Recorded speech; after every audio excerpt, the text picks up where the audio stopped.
So electrostatic potential, suppose we have this system.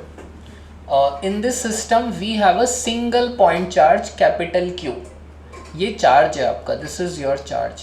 Okay, space में एक point है P, this is a point in space. या we realise that if we bring a unit positive test charge, अगर हम एक unit positive test charge को यहाँ तक लाते हैं, सपोज पॉइंट P पे रखते हैं, वी रियलाइज कि ना हमें 10 जूल का वर्क करना पड़ा. सो देन वी से potential, the potential eight point P is 10 volt.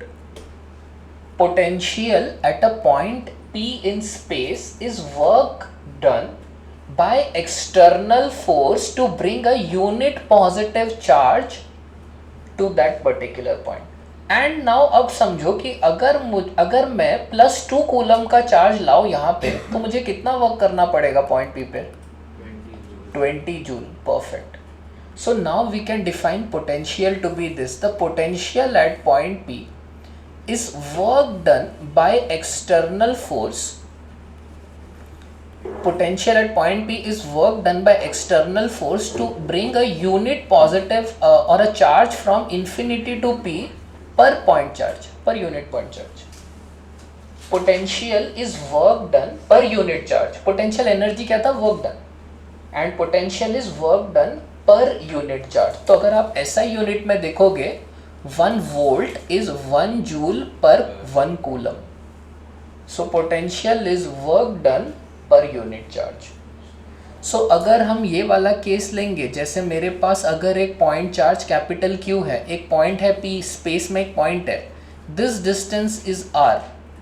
सो हम लोग ये कैलकुलेशन ऑलरेडी कर चुके हैं. अगर आप एक पॉइंट चार्ज Q0 को इन्फिनिटी से लेके आओगे, Q0 को इन्फिनिटी से यहाँ पे लाके रखोगे, तो कितना वर्क करना पड़ता है? K Q0 by R, which is potential energy का कॉन्सेप्ट. सो देयरफॉर हम बोलेंगे पोटेंशियल एट पॉइंट P क्या होता है? External work upon Q0. So that will be KQ by R. This is the formula of potential of a single point charge. तो थोड़ा similar लगेगा, जैसे कूलम फोर्स लॉ क्या होता है? K Q1 Q2 by R square. और electric field क्या होता है? K Q1 by R square. So जैसे इलेक्ट्रिक फील्ड क्या होता है? Force per unit charge. Potential is work per unit charge. So थोड़ा मिरर कॉन्सेप्ट्स है. सो पोटेंशियल का मतलब क्या होता है? External work per unit charge. Very important definition.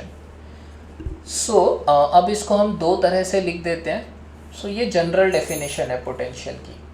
The potential at point P is external work to be done from infinity to bring a charge Q0 from infinity to P per unit charge.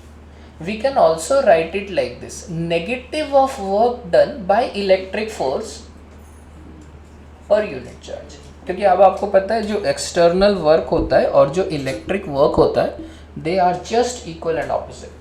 So you can define it to be like this also.